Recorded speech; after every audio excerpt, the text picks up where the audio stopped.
Hi, I'm Priya. Today we'll be showing you the recipe for Baingan Bharta. Hope you like our video. Please share and subscribe to our channel. So let's get started. For this recipe, we will require a big sized brinjal, about 3 medium sized tomatoes, 2 medium sized onions, some coriander and green chilies. Finely chop the onions, tomatoes, green chili and coriander. The next step is to make slits to the brinjal. I have made about 4 to 5 slits starting from the top till the bottom of the brinjal, making sure the brinjal is not cut into 2 halves. Once you've done this, apply oil on all the sides of the brinjal. This will help while we are roasting it.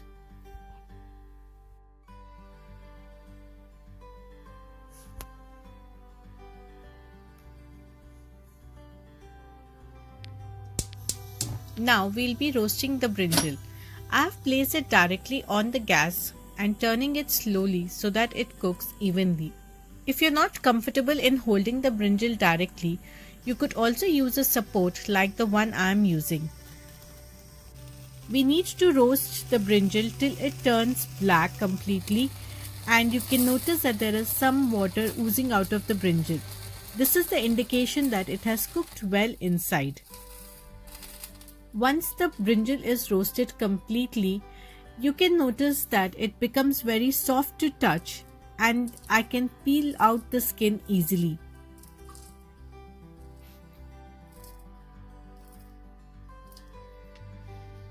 Cut it into small pieces.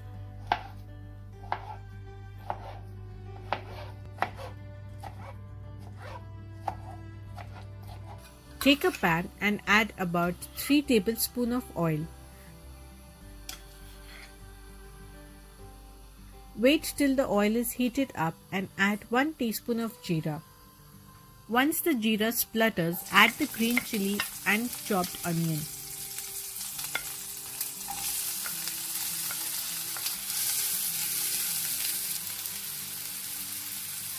Add about half teaspoon of salt. Adding salt helps in removing the moisture content from the onions and helps it cook faster. Fry the onions for about 2 to 3 minutes and then add the chopped tomatoes.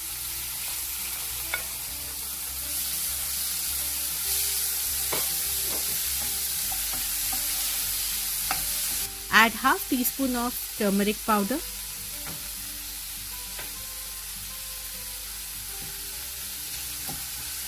Cook the tomatoes till it becomes soft and add about 1 teaspoon of garam masala powder. Let this cook for another 2 to 3 minutes. Add very little water and mix well.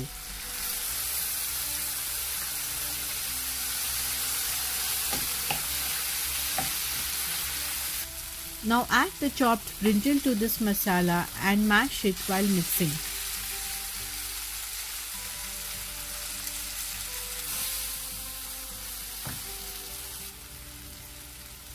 Add about half teaspoon of salt.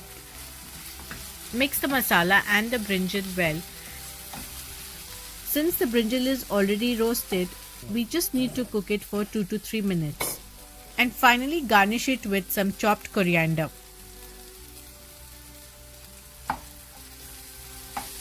As you see, this is a very simple recipe which goes very well with naan, rotis or chapatis. I hope you all liked the video. Please add your comments in the comment section below. Thank you everyone for watching this video. See you in the next one. Bye bye. See you.